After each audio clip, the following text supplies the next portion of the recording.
This couch is for people who want to feel better and improve the quality of their lives. Asking for help is a sign of strength, not weakness.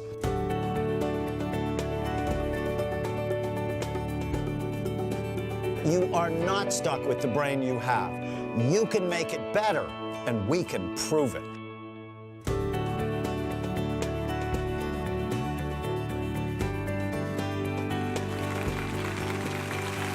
The Washington Post wrote that by almost any measure, Dr. Daniel Amen is the most popular psychiatrist in America. He is a double board-certified psychiatrist who's written 10 New York Times best-selling books, including the mega bestseller Change Your Brain, Change Your Life. If you could spend a day on his couch, what would you learn so that you could feel happier, healthier, more focused, and more connected to those you love? The couch. The psychiatrist couch. It's actually very comfortable. Come, sit with me. Most of you won't admit it, but at some point, you wanted to sit on a psychiatrist couch. You wanted to tell someone about your frustrations and your pain, or get help for someone you love. That is why I became a psychiatrist. When I was a second-year medical student, someone I cared deeply about tried to kill herself, and I took her to see a wonderful psychiatrist. I came to realize that if he helped her, which he did, it would not only save her life, but it could also help her children and even her future grandchildren, as they would be shaped by someone who was happier and more stable. I fell in love with psychiatry because I realized it has the potential to change generations of people. And I'm here today to give you the most important lessons I've taught thousands of patients over the last 35 years. The people who sat on my couch came for help for anxiety and depression, ADD, autism, and bipolar disorder, addictions they couldn't stop, relationships that were falling apart, and children who are out of control or failing in school. Others came because they wanted to perform better, sleep better, or prevent problems like Alzheimer's disease they saw in their parents. If you or a loved one has ever been concerned about any of these issues, stay tuned. You'll learn that normal is a myth. Face it, we're all a little crazy and could use some help from time to time. It is the smart person who asks for help when he needs it, just like the savvy CEO or professional athlete hires a coach whenever he or she is struggling. Asking for help is a sign of strength, not weakness. This couch is for people who want to feel better and improve the quality of their lives. In one of my favorite lessons, I'll teach you 4 simple steps to breaking an anxiety attack. You don't have to be controlled by your bad thoughts and feelings. You can control them. I'll teach you how to kill the ants, the automatic negative thoughts that steal your happiness and make you afraid. After just 3 weeks of using my ant-killing technique, an 8-year-old boy with an anxiety disorder told me it was an ant ghost town in his head. In the most exciting lesson, you'll learn that you are not stuck with the brain you have. You can make it better, and we can prove it. At Amen Clinics, we have the world's largest database of brain scans related to behavior, totaling more than 115,000 scans on patients from 111 countries. The study we do is called brain SPECT imaging, which looks at blood flow and activity. It looks at how your brain works. Here is a healthy SPECT scan compared to one of our own psychiatrists. He played football at UCLA, was in a helicopter crash as a Marine, and was 80 pounds overweight. His initial scan looked awful. The holes indicate areas of really low brain activity. The scan motivated him to work on healing his brain, doing the same things I'll share with you today. And within a year, his brain was better, his energy, focus, and weight were better, and he has been one of our best psychiatrists for years. Our work has demonstrated you can literally change your brain. And when you do, you change your life. This program will be divided into 3 parts. In part 1, you'll learn how to quiet your mind rather than be a victim of your anxious, depressing thoughts. You'll also learn the one secret to dramatically improving your relationships. In parts 2 and 3, I'm going to give you very specific steps to boost your mood, focus, and memory, and decrease your risk for Alzheimer's disease all at the same time. You are not stuck with the brain you have. You can make it better, but you need a very specific program to make it happen. Okay, let's get started. One of the first questions people ask from the couch is, Dr. Amen, am I normal? I'll let you in on a little-known secret. Normal is a myth. According to the National Institutes of Mental Health, 51% of the U.S. population will suffer from a mental illness at some point in their lives. Anxiety disorders, depression, ADD, and substance abuse are the most common. It is more normal to have a problem than not to have one. Recently, I evaluated a business team from Philadelphia. 5 of the 10 executives had untreated ADD, depression, or an anxiety disorder, and that is normal. When they got help, they worked better as a team, and their business and personal lives were better. I tell my patients that normal is really nothing more than a setting on a dryer or a city in Illinois. Actually, I once gave a lecture in Normal, Illinois. It was great fun. I went to the Normal grocery store, was interviewed on the Normal radio station, and I was finally able to meet normal women. The people from Normal had the exact same problems I'd seen everywhere else. New research reports that people with mental health issues die an average of 10 years before others, and that untreated depression, ADD, post-traumatic stress disorder, and addictions all increase your risk for Alzheimer's disease. It doesn't have to be that way. Now is the time to get help. It's the smart thing to do. Another question I often hear from this couch is, Dr. Amen, I have anxiety attacks. I feel like I can't breathe, and I can't stop the bad thoughts from spinning in my head. What can I do? Let me tell you 4 ways to break an anxiety attack. Many years ago, I wrote an article for Parade magazine called How to Get Out of Your Own Way. After it was published, our offices received over 10,000 letters asking us for more information about self-defeating behaviors. A producer at CNN heard about the response and asked me to be on one of their shows.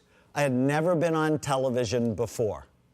When I was backstage waiting to go on, I started to feel really anxious. I had trouble breathing. My heart started to race, and I felt so awful I wanted to run out of the studio. Fortunately, the little voice in my head started to laugh at me and said, "You treat people who have this problem." What do you tell them to do? 4 simple steps. In fact, I often write these down on a prescription pad for my patients.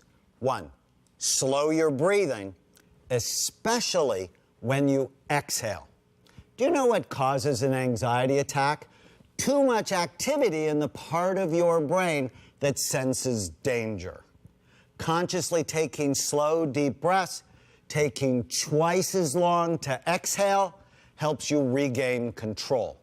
I did that and started to feel calmer. 2, don't leave. If you leave a situation that's really not dangerous because of your anxiety, the fear will control you and you may never go back. So I didn't leave. 3, write down your automatic thoughts and ask yourself if they're true and whether they are helping you or hurting you. My first thought was, I'm going to forget my name, which was funny because I've never forgotten my name. The second thought was, I'm going to stutter. And the third thought was 2 million people are going to think I'm an idiot. No wonder I wanted to run out of the studio. My brain was playing a horror movie with me as the main victim. Fortunately, I knew that thoughts lie. They lie a lot. And it is our unquestioned or uninvestigated thoughts that steal our happiness. Having a thought has nothing to do with whether or not it is true, which is why I call them ants, or automatic negative thoughts, because they can infest your mind and literally ruin your life. All of us need an internal anteater patrolling the streets of our minds. I teach all of my patients this exercise. Whenever you feel sad, mad, nervous, or out of control, write down your automatic thoughts. Identify if they're lying to you, and if they are lying, talk back to them.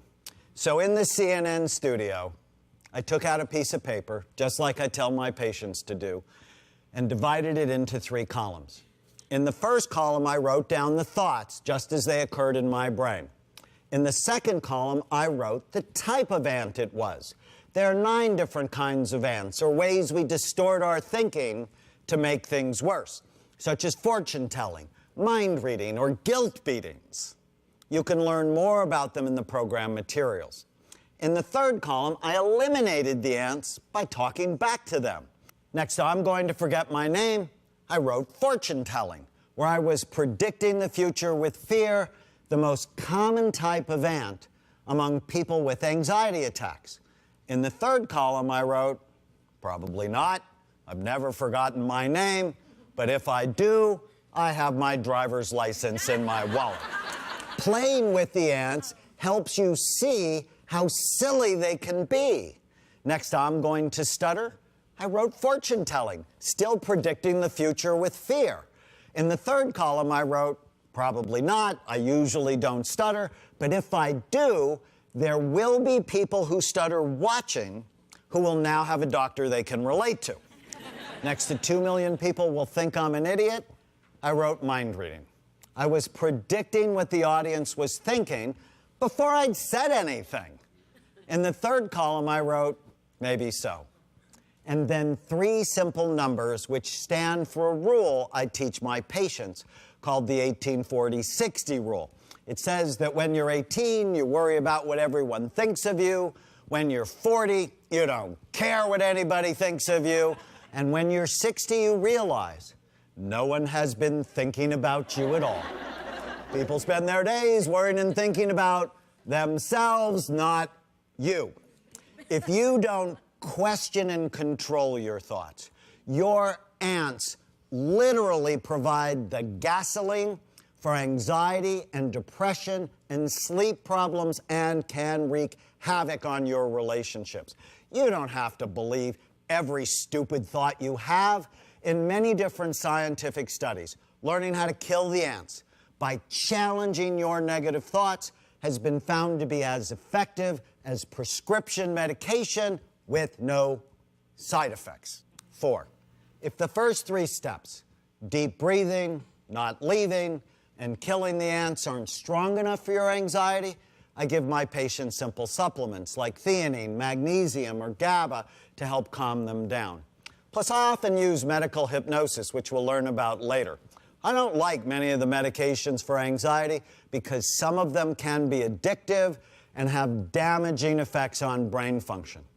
These simple steps helped me relax, and I was able to do the television show.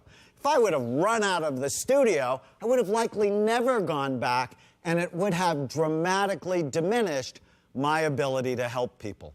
My programs have aired more than 80,000 times across North America. Don't let the ants steal your dreams and ruin your ability to do good things in the world. One of the most common questions from the couch is, Dr. Amen, I'm struggling in my relationships. What can I do? The one secret to dramatically improving your relationships is to notice what you like about other people a lot more than what you don't. I first met Jessie when she was 14 because she'd run away from home, was cutting herself, and failing in school. Now at 16, she was doing great. Her grades were better and she was much more stable. I was so pleased with her progress until one day She stormed into my office, sat on this couch, told me she hated her mother, was running away from home, and I couldn't stop her. In the time I'd been seeing Jessie, I got to know her family really well. It was clear to me that her mother had untreated attention deficit disorder and tended to pick on Jessie as a way to stimulate her own brain. Conflict-seeking behavior is very common among people with untreated ADD. I tried to convince her mother to get help, but she wouldn't have it. And now she was driving her daughter away. In the middle of the rant, Jessie turned her anger on me and said, "Tell me, Dr. Amen, why does a grown man collect penguins?" In my office at the time, I had hundreds of penguins. Pretty much any type of penguin that you could imagine. From penguin pens, dolls, puppets, a penguin vacuum, even a penguin weather vane. I laughed and said, "I've seen you for 2 years, and you're just now noticing the penguins?" Let me tell you the story. A long time ago, when my son was 7, he was difficult for me. As a way to work on our relationship, I took him to a sea animal park. We had fun at the whale show and the sea lion show, and at the end of the day, my son wanted to see the penguin show. The penguin's name was Fat Freddy. He was an amazing, chubby little penguin. He dove off a high diving board, bowled with his nose, counted with his flippers, and jumped through a hoop of fire. Toward the end of the show, the trainer asked Freddy to go get something, and Freddy went and got it and brought it right back. Wow, I thought to myself, I asked this kid to get something for me, and he wants to have a discussion for about 20 minutes. And then he doesn't want to do it, and I knew my son was smarter than the penguin. So after the show, I went up to the trainer and asked her how she got Freddy to do all those really cool things. The trainer looked at my son, and then she looked at me and said, "Unlike parents, whenever Freddy does anything like what I want him to do, I notice him, I give him a hug, and I give him a fish." And even though my son didn't like whole raw fish, the light went on in my head that whenever he did things that I liked, I paid no attention to him at all because I was a busy guy. But when he didn't do what I wanted him to do, I gave him a ton of attention because I didn't want to raise bad children. I was inadvertently teaching him to act badly in order to get my attention. So I collect penguins as a way to remind myself to notice the good things about the people in my life a lot more than the bad things. As I finished telling the story, I told Jessie that I had this really crazy idea that she probably didn't want to hear. Jessie could be a little oppositional, so if I started by saying, "You probably don't want to hear this," she will, of course, say she has to hear it. What if we trained your mother to be less angry and less likely to pick on you? "I'm listening," she said. "I know this will be hard, but whenever your mother starts in on you, I want you not to overreact. Don't challenge her or get emotional." At this point, Jessie's eyes got really big. "I don't think I can do that." Hold on. But whenever she's nice to you, listens to you, is more appropriate with you, I want you to tell her how much you love and appreciate her. Jessie was starting to understand. Like the trainer shaped Freddy's behavior, she could influence her mother's behavior by noticing what she liked a lot more than what she didn't like. I was teaching Jessie personal power. Clearly, Jessie knew how to push her mother's buttons. With a look or a word, she could send her mother into orbit. But if she had that power, she also had the power to calm things down and make them better. That night, I got a text from Jessie that she decided not to run away from home. A week later, she said our plan was working. And 2 weeks later, when I saw her again, things were much better, and she brought me a penguin for my collection. I know you've heard the phrase, "It takes two to make a relationship better." It's just not my experience as a psychiatrist. When I teach my patients how powerful they are, they realize they can clearly make things better with their loved ones, or they can make them worse. They get to choose.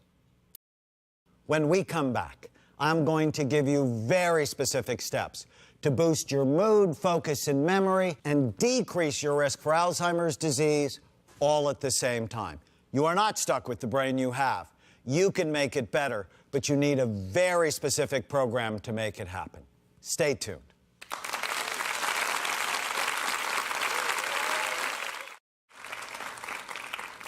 Before I go any further, I want to put myself on the couch and share with you how I fell in love with the brain and some of the most important lessons we've learned from our brain imaging work that can help you today. It's really very comfortable. In 1972, the Army called my draft number, and I was trained as an infantry medic, where my love of medicine was born.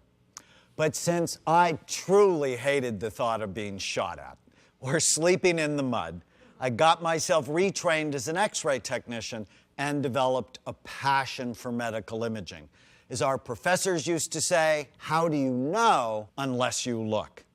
As I mentioned in the introduction, in the late 1970s, I fell in love with psychiatry because I realized it has the potential to save lives and help generations of people. Fast forward to 1991 when I attended my first lecture on brain SPECT imaging. SPECT stands for Single Photon Emission Computed Tomography, a nuclear medicine study that looks at blood flow and activity in 3D maps. SPECT was presented as a tool that could give psychiatrists more information to help their patients. In that one lecture, my two professional loves, medical imaging and psychiatry, came together and, quite honestly, revolutionized my life. Over the next 24 years, my colleagues and I at Amen Clinics would build the world's largest database of brain scans related to behavior from patients around the world. SPECT basically tells us three things about brain function: good activity, too little, or too much. Here is a healthy set of scans. The image on the left shows the outside surface. A healthy scan shows full, even, symmetrical activity. The color is not important. It's the shape that matters. In the image on the right, red shows areas of increased activity. In a healthy scan, the back bottom part of the brain is typically the most active. Here is a healthy scan compared to someone who had 2 strokes. You can see the holes of activity, which indicates seriously low brain function. Alzheimer's disease, where the back half of the brain is deteriorating. Did you know that Alzheimer's disease starts in your brain decades before you have any symptoms? This is a 59-year-old woman I diagnosed with Alzheimer's. She likely had trouble in her brain in her 30s or 40s. No matter what your age, now is the time to take prevention seriously, and I'll show you how. Traumatic brain injury. Your brain is very soft, about the consistency of soft butter, and your skull is really hard, so your brain is easily damaged. Research tells us that brain injuries are a major cause of depression, drug and alcohol abuse, school failure, and dementia. Drug abuse.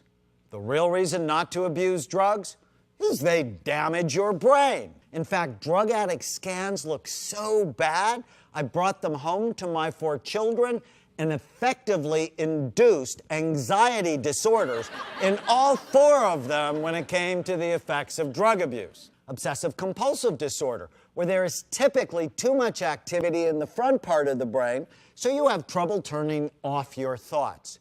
And post-traumatic stress disorder, or PTSD, where after an emotional trauma, such as being robbed, raped, or in a fire, your limbic or emotional brain works too hard in a pattern that looks like a diamond. You've heard it said that a picture is worth 1,000 words, but a map is worth 1,000 pictures. A map tells you where you are and gives you directions on how to get to where you want to go. That is what imaging does for us. it gives us a map to help us better diagnose and treat our patients. One of the first lessons the scans taught us was that brain envy is the real secret to happiness and longevity. When I first started to order scans, I was so excited about the technology, I scanned many people I knew, from a friend who had bad temper problems, to a cousin with a panic disorder, to my 60-year-old mother, who happened to have a stunningly beautiful brain, which reflected her loving, amazing life. I was 37 at the time, and when I scanned myself, it was way too bumpy and not healthy. I had played football in high school, had meningitis as a young soldier, and had many bad brain habits. I didn't sleep much, was chronically stressed, drank diet soda like I was addicted, and carried an extra 30 pounds. Seeing my brain caused me to develop brain envy and really care about it. How could my 60-year-old mother have a younger-looking brain than I did? That was really irritating. I developed the program I'm going to give you today for myself and for my patients, and 20 years later, my brain looked younger and healthier, which usually doesn't happen. Typically, your brain becomes less and less active over time, but it doesn't have to. We've discovered that brain aging is optional. The health of your brain is much more about your actions than your age. And if your brain is unhealthy, you are much more vulnerable to anxiety, depression, and other emotional problems. Stephen was a firefighter who suffered from post-traumatic stress disorder. From the couch, he asked me, how can I deal with my past trauma? I wish I could forget what my eyes have seen, from children being burned to losing whole families in car crashes and fires. His scan showed signs of PTSD, with his emotional brain working way too hard. Plus, he also had evidence of toxic exposure, likely from breathing carbon monoxide and the poisonous chemicals often released by burning furniture. This toxic look is very common among the many firefighters we have seen. Seeing his scan caused Stephen to develop brain envy and motivated him to do the program I'll give you, including natural supplements, medical hypnosis, and learning how to kill the ants, the automatic negative thoughts. Within 6 months, he felt much better and his brain was healthier. One of the big things that hooked me on imaging was that the scans decreased stigma and increased understanding for our patients, especially for people like firefighters, police officers, and veterans who are less likely to admit they had problems because they saw it as a form of weakness. Now they saw their problems as medical. The scans decreased their sense of shame and guilt and motivated them to be more serious about their treatment. And what I really loved about the scans is that they dramatically increased forgiveness and compassion from the families of those who suffer. I remember the father of a 12-year-old girl with Tourette's syndrome, which is a tic disorder, where Jilly would burst out with embarrassing noises and bad language, and she had no friends. From the couch, her father asked me if his daughter had a real problem or if he should just discipline her more and take a tough love approach. Seeing her scan, which was wildly overactive, gave the dad empathy, and he became more supportive of Jilly. Over time, with a combination of medicine, supplements, and dietary changes, the tics lessened and the outbursts stopped, and she made 3 friends the next year. The images completely changed the discussion around mental health for me. Very few people really want to see a psychiatrist. They worry about being labeled as crazy or abnormal. But everyone wants a better brain. What if mental health was really brain health? The scans taught me that lesson over and over. The most important lesson we've learned from our brain imaging work, and the lesson that has kept us excited about this work every day for decades, is that you are not stuck with the brain you have. You can make it better and we can prove it.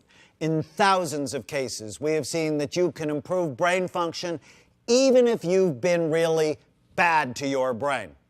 My colleagues and I at Amen Clinics did the world's first and largest brain imaging study on active and retired NFL players, where we saw high levels of damage. That was not a surprise. Here are 4 scans of our players. All of the news about concussions in sports has been bad, with an increased incidence of depression, suicide, domestic violence, and dementia, which is true.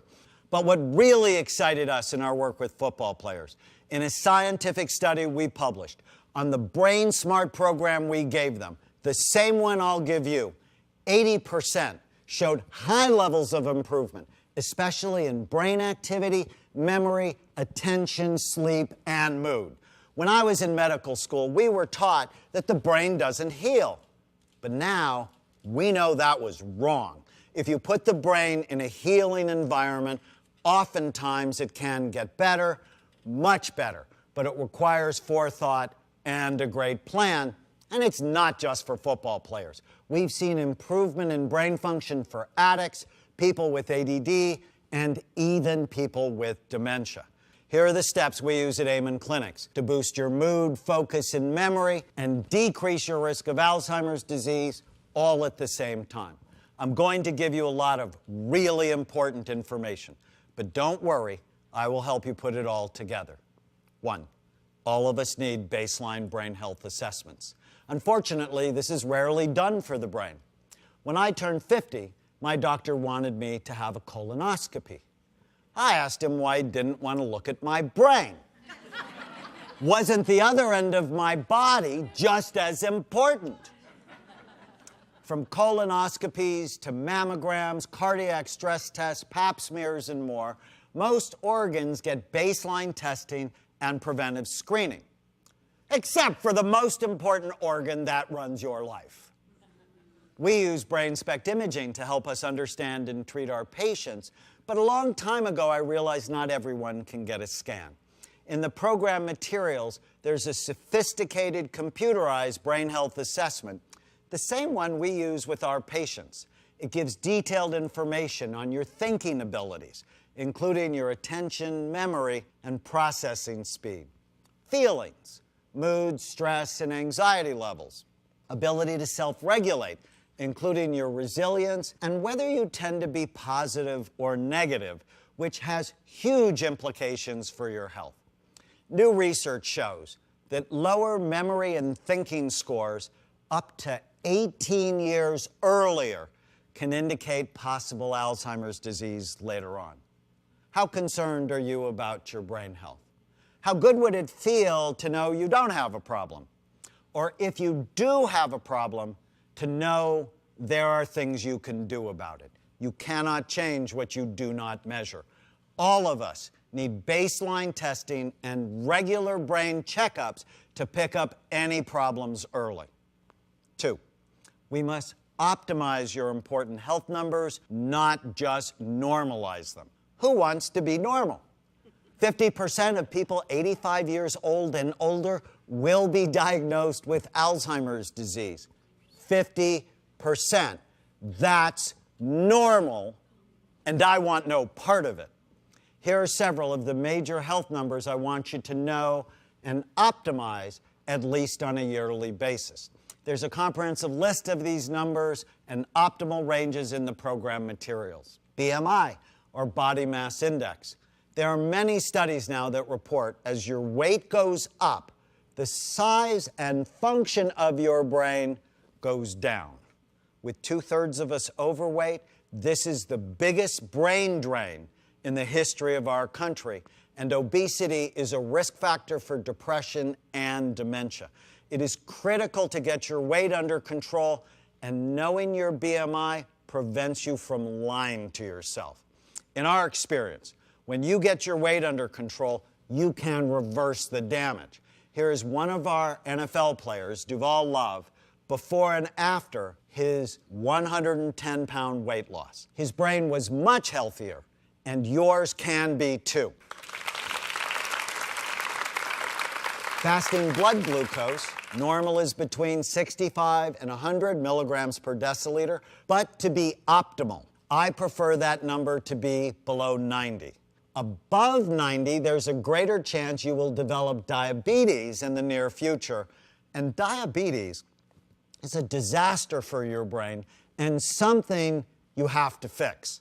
As your fasting blood sugar levels go up, blood vessels become brittle and are more likely to break, increasing your risk for strokes, depression, and dementia. I'll show you how to optimize your fasting blood sugar level, even if it is already high.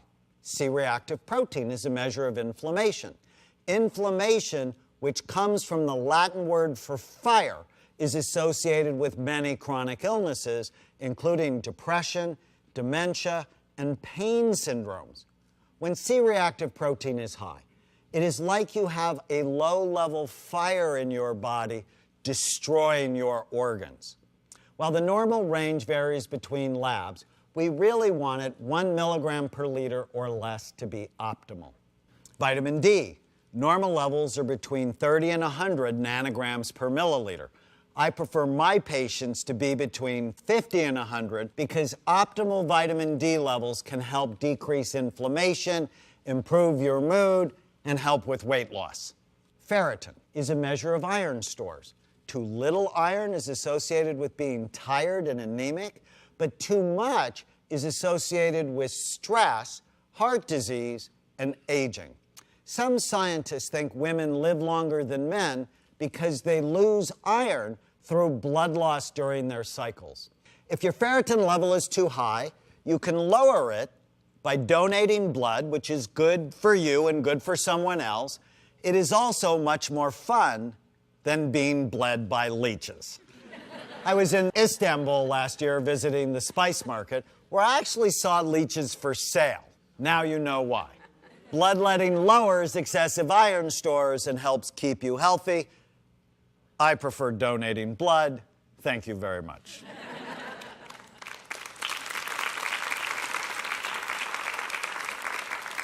3, the next part of our method is to help your brain in multiple ways. Your brain gets sick or it ages in many different ways, and that is exactly how we get it better, by using multiple interventions that target processes like inflammation, blood flow, gut health, blood sugar levels, and more. Single mechanism interventions like just taking ginkgo or vitamin E by themselves have not consistently worked in large-scale studies. But when we use smart combinations in a multiple mechanism approach, they are much more effective. For example, we use omega-3 fatty acids to decrease inflammation and improve your mood, ginkgo to boost blood flow and memory, probiotics to support gut health because your gut and your brain are totally connected. More on this in the next section. Alpha-lipoic acid to stabilize blood sugar levels and protect against nerve cell damage, and B vitamins and phosphatidylserine for nutrient loading and energy. The science behind using natural supplements grows stronger every year, but we must stop looking for single bullet treatments and help the brain in all of the ways it struggles. This multiple mechanism approach is what we used in our published brain rehabilitation study with football players, and it's what we use in our clinics to help people like you. When we come back, I'm going to give you the last 2 big pieces of the puzzle to improve your mood, focus, and memory, and decrease your risk for Alzheimer's disease all at the same time. Stay tuned and stay away from the leeches, unless, of course, your ferritin levels are too high.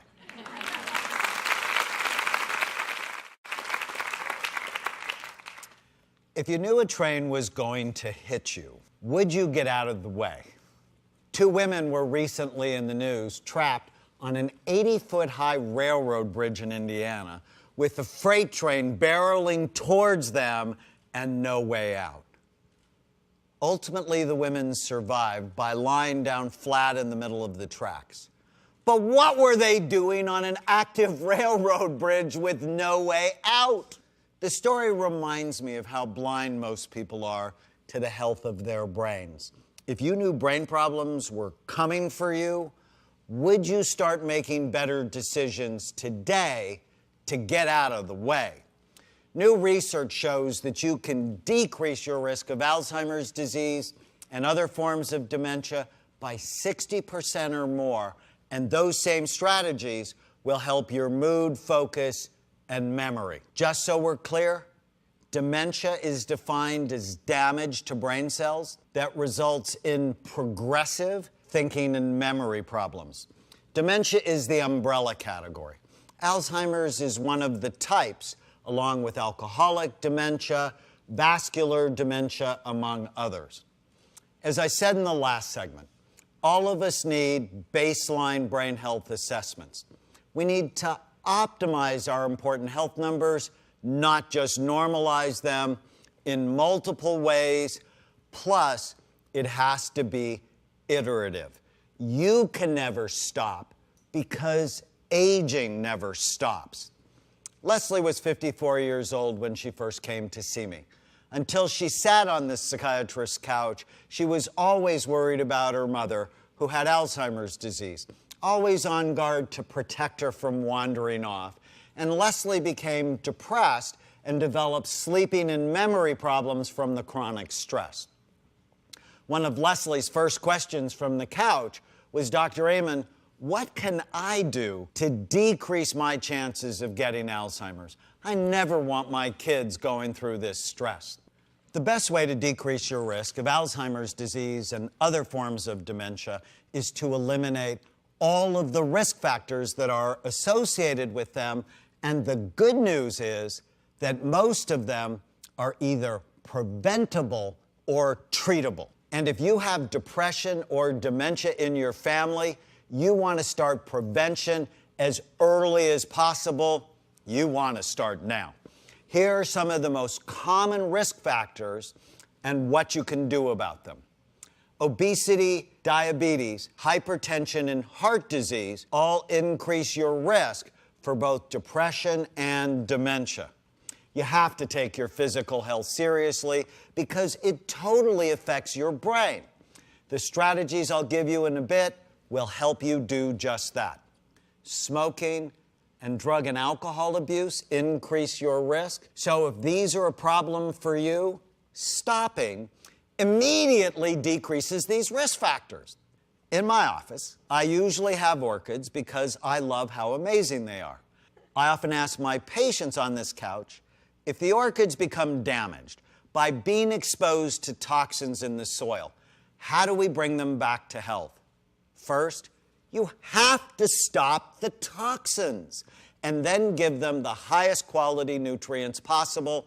Your brain is the same way. Another significant risk factor is sleep apnea, where you snore loudly, stop breathing at night, or are chronically tired during the day. This triples your risk of dementia and depression and makes it really hard to lose weight. On scans, we often see that sleep apnea patients look like early Alzheimer's disease patients. Knowing whether you have sleep apnea and getting it treated is critical to keeping your brain healthy. Insomnia can also hurt your brain. In fascinating new research, scientists have shown that your brain actually cleans or washes itself during sleep. The brain has a special waste management system that helps you get rid of the toxins that build up during the day, including the plaques thought to be responsible for Alzheimer's disease. During the day, your brain is so busy managing your life that this cleaning system is pretty much turned off. Without healthy sleep, the cleaning crew does not have enough time to do their jobs, and trash builds up, causing brain fog and memory problems. How would your home look if no one cleaned for a month? That is the effect insomnia can have on your brain. In one study, soldiers who got 7 hours of sleep at night were 98% accurate on the range. Those who got 6 hours of sleep were only 50% accurate. 5 hours, 28% accurate, and 4 hours were only 15% accurate In fact, they were dangerous. When you do not sleep, blood flow to your brain goes down and you are more likely to make bad decisions. Focus on getting 7 or 8 hours of sleep every night. Excessive stress is another major risk factor for both depression and dementia. Some examples include taking care of a loved one with a mental illness or a parent with dementia, having a serious ailment like cancer, or losing a loved one either through death or divorce. When your body is exposed to a flood of stress hormones, it not only disrupts your sleep, but it can damage your immune system and actually shrink the memory centers in your brain.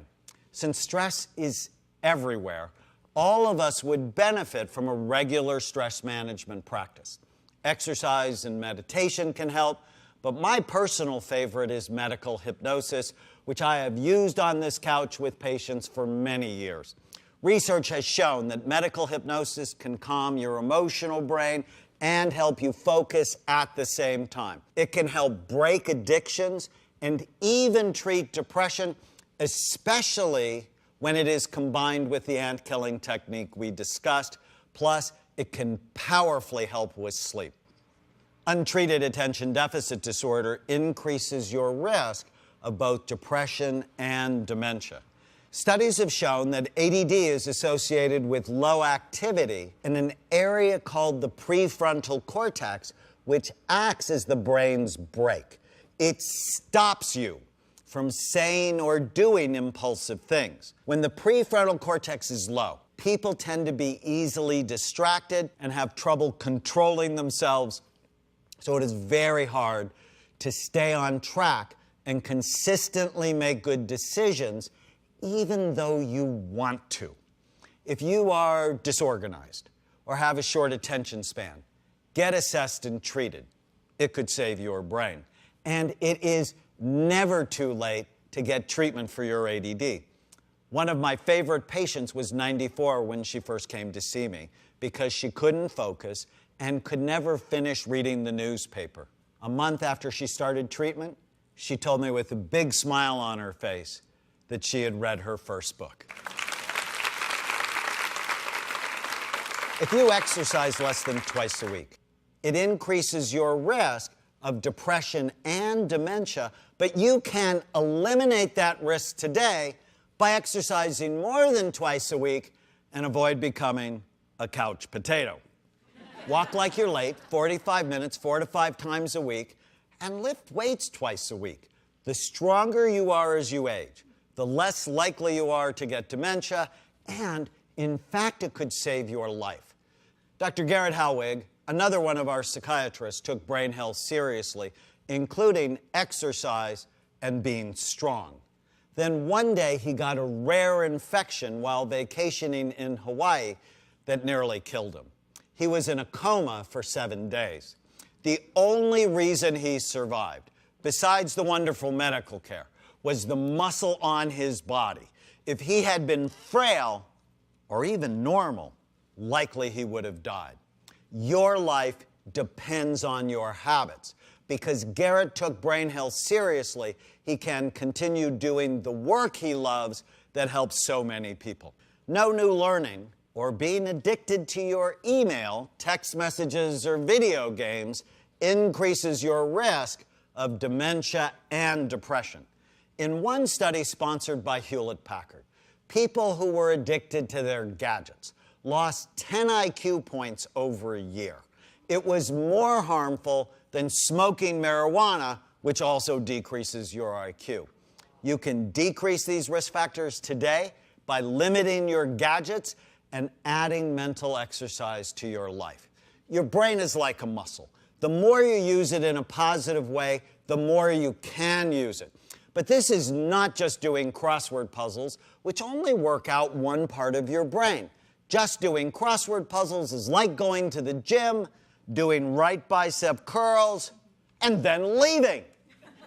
You have to work out your whole brain. Word games or learning a new language can stimulate the left front part of your brain. Laughter stimulates the right side and can boost creativity. Learning a musical instrument can boost your temporal lobes and help with memory.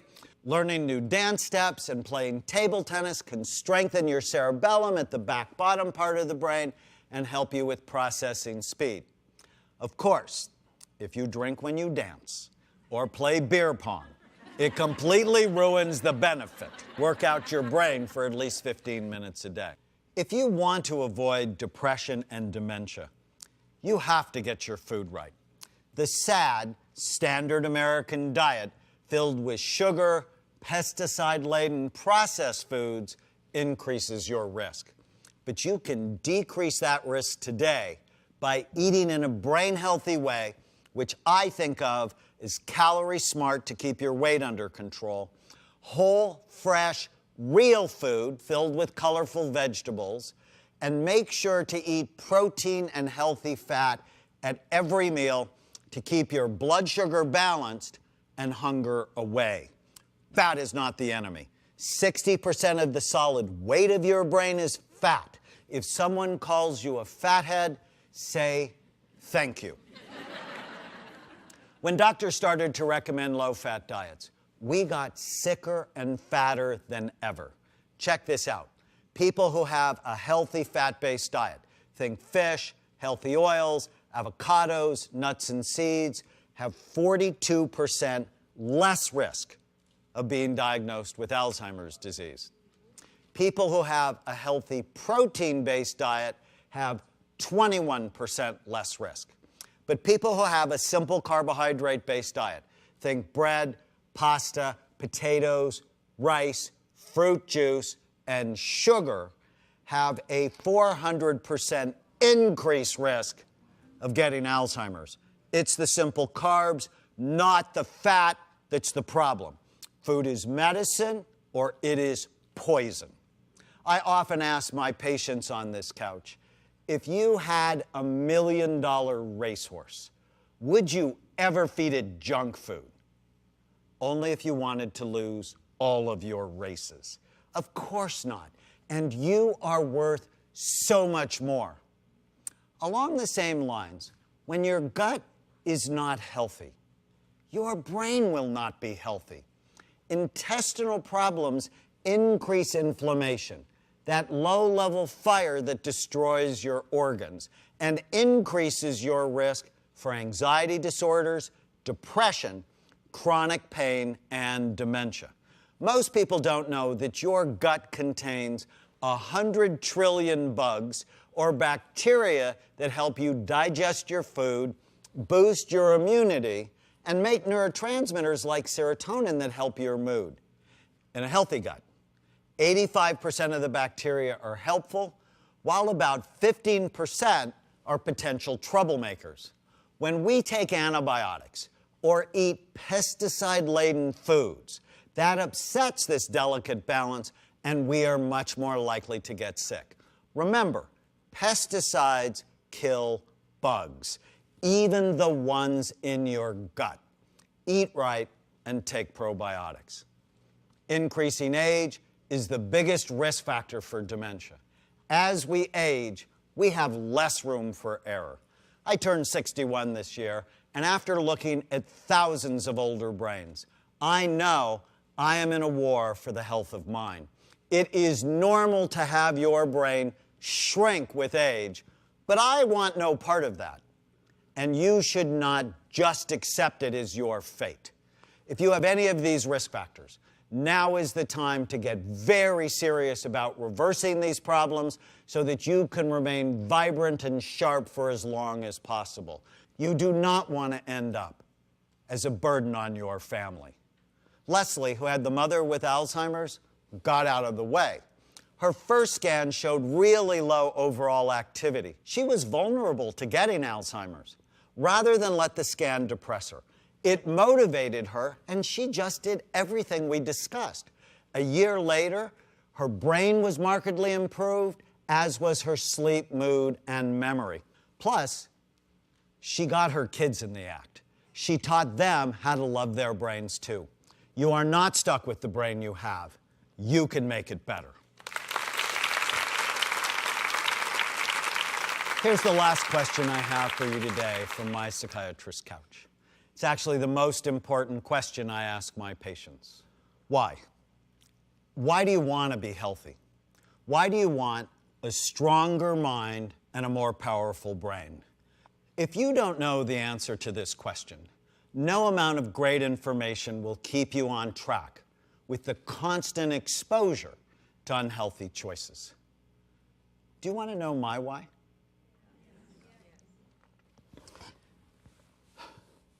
Emmy, my 4-year-old granddaughter, is my why for staying healthy.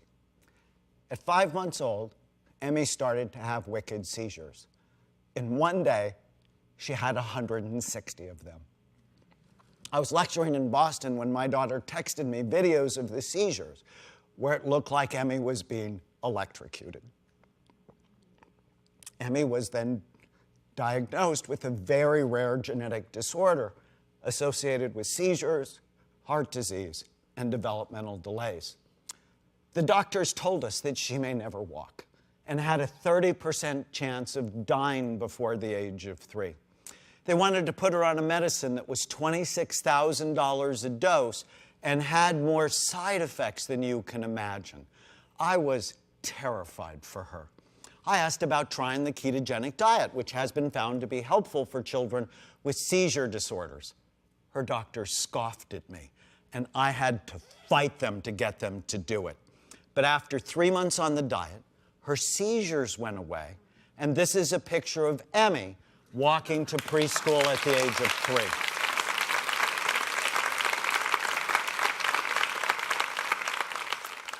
I need to be healthy, to fight for Emmy for as long as I can. If my brain is not healthy, I will never be my best for the people who need me. And if your brain is not healthy, there is no way you can be your best for the people who need you. I never want to be a burden to my children. I want to be the leader of my family. But the only way that is possible is if I have a strong mind and a healthy brain. When I think of being tempted by the ice cream or French fries, or keeping my brain healthy for Emmy, she always wins. What is your why? Is it to feel less anxious or less depressed? Is it to keep your mind healthy and enjoy your life for as long as possible? Is it to be able to stay connected to those you love? I know Emmy needs me, but I also need her. Who needs you to have a healthy brain? Whatever your reason, now is the time to start. Remember what I said.